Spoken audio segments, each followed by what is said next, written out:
কেদারনাথ থেকে নামছি এখনকার এই আবহাওয়া, ওয়েদার এত খারাপ, কন্টিনিউয়াসলি বৃষ্টি পড়ে যাচ্ছে, আর রাস্তার যে অবস্থা প্রচণ্ড খারাপ আর শোচনীয়, যখন তখন অ্যাক্সিডেন্ট হতে পারে। তাই খুব সাবধানে নামতে হচ্ছে, কারণ এখানে ঘোড়ার জন্য এত সমস্যা হয় এখানে না এলে রাস্তাগুলো দেখানো খুবই ডিফিকাল্ট। এরকম পাহাড়ি রাস্তা হাঁটা যাওয়া খুব ডিফিকাল্ট। পুরো মেঘ করে আছে, সামনে পিছনে কাউকে দেখা যাচ্ছে না।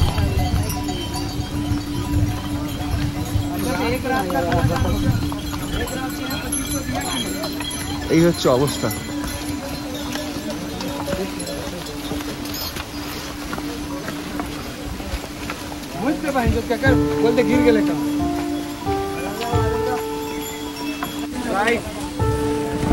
এই হচ্ছে রাস্তার অবস্থা এখানকার, প্রচন্ড খারাপ। তার মধ্যে থেকেই নামতে হচ্ছে। রাজজিৎদা অনেকটাই পিছনে চলে আছে, কারণ ওর একটু চোট লেগে গেছিলো, কালকে পড়ে গেছিলো। ঠিক আছে, আমি যতটা পারছি নেমে আসছি, ও আস্তে আস্তে আসছে, কারণ আমি আস্তে হাঁটতে পারি না।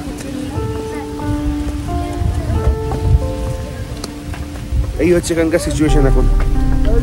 আগে পিছে কাউকে দেখা যাচ্ছে না, এরকম পুরো মেঘলা হয়ে আছে। তার মধ্যে থেকে হাঁটতে হচ্ছে, আর কন্টিনিউয়াসলি বৃষ্টি পড়েই যাচ্ছে।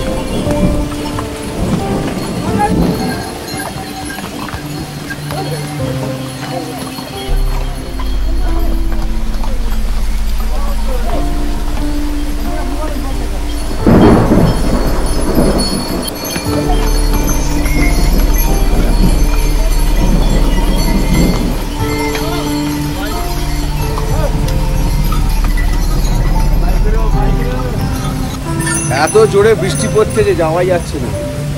এখানে লোকের থেকে ঘোড়ার সংখ্যা বেশি, 100টা লোক থাকলে 1000খানা ঘোড়া। তার মধ্যে এই রাস্তার অবস্থা, আকাশের অবস্থা খুবই খারাপ। তাই জন্য আমরা এখন এক জায়গায় দাঁড়িয়ে গেছি। বৃষ্টিতে আমরা হাঁটবো না, অনেকটা তাও হেঁটেছি। বৃষ্টি পড়ছিল, আবার জোরে জোরে বৃষ্টি পড়ছে। তাই জন্য এখানে একটা চায়ের শপ আছে, এখানে প্রচুর চায়ের দোকান আছে, ওখানে এখন একটু রেস্ট নিচ্ছে।